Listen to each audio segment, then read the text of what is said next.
One thing you should know about me is that I love to dance, even though I'm not really good at it, but I love to dance. When I was younger, my father's a musician, and so he would play the piano, and I would dance wildly around in the living room in my leotard and tutu. And it was really cute when I was 7. Not so much in my 40s. But, whether I'm doing a salsa or I'm dancing to hip hop, it just makes me feel good inside. I love to dance, even though I'm not good at it. I grew up during a time where how you danced was equated to how cool you were. And so we would go to house parties and the music would be blasting and we'd dance and the girls would wait for the boys to invite them to dance. But when you're not a good dancer, you don't get invited very often to dance. And eventually, I stopped receiving invitations to parties.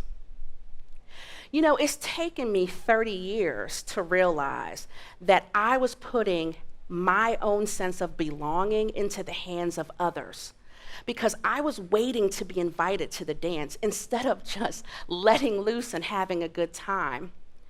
And I realize now that inclusion works both ways and that we all have a responsibility for our own sense of belonging. For the past 5 years, I've been a diversity, equity, and inclusion practitioner, and I help business owners build businesses where everyone feels included. When I start working with them, I usually ask questions such as, how do you make sure that everyone has a seat at the table? Or how do you make sure that everyone's voices are heard? How do you make sure that everyone feels seen and heard and valued when they walk in the door?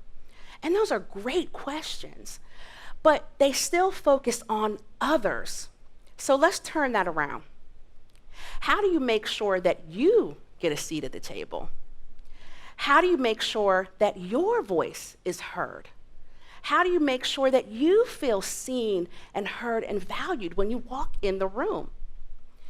I asked myself these questions a few years ago when I had a wonderful opportunity to attend a course at Harvard Kennedy School. And we walk in the first day and we're going around and introducing ourselves, and I'm there with state legislators and military chiefs and chiefs of police and people from China and Australia and Nigeria. And here I was, a former college dropout, a single mother, and a mid-level manager who had never been outside of the United States. And in that moment, I counted myself out. I told myself, I don't belong here. I was in that room with industry giants. Who was I to feel like I belonged there? I wanted to give up.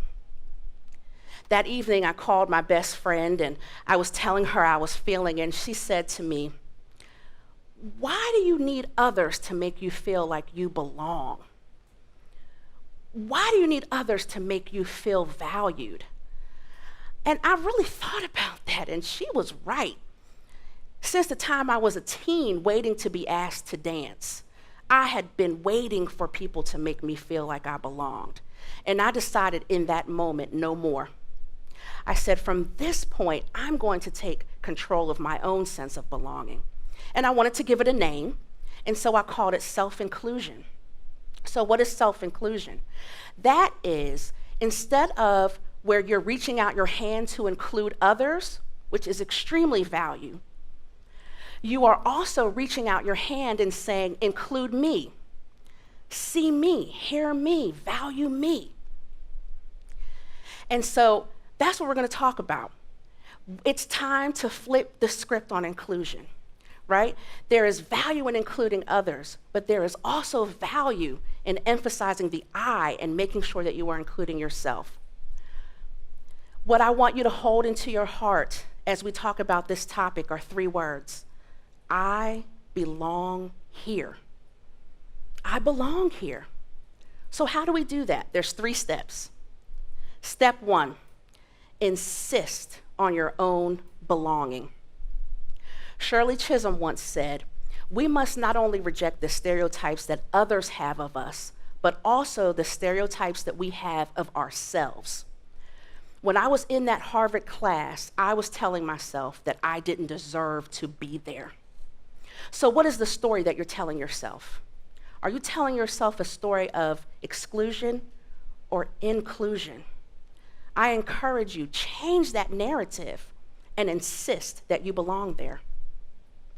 Step 2, ignite yourself to action. I'd already counted myself out, and we hadn't even begun the coursework. This was just during the introductions. And so for the rest of that class, I set myself to action.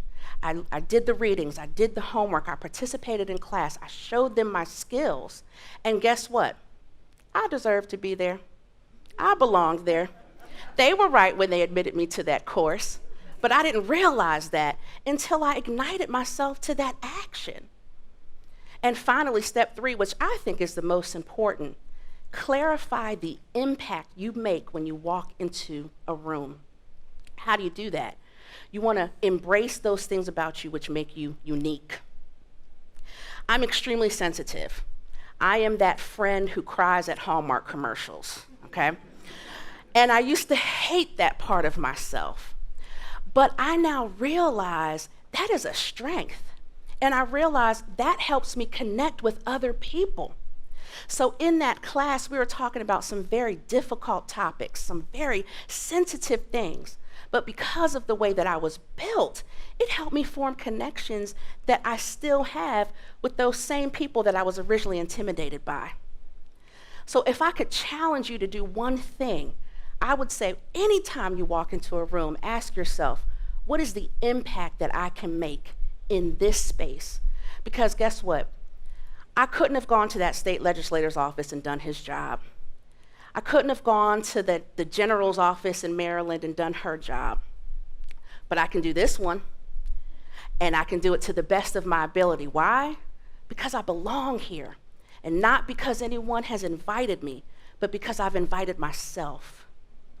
And so I want you to join me on this journey of self-inclusion. I want you to insist, ignite, and impact anywhere you go, simply because of who you are. I'm happy to tell you that I'm no longer a wallflower. I still love to dance, even though it's not very good. But I now invite others to the dance.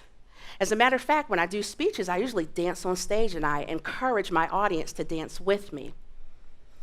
And that's because I know that I belong, I know that I have value, and I want others to see that for themselves. And I embrace that with joy.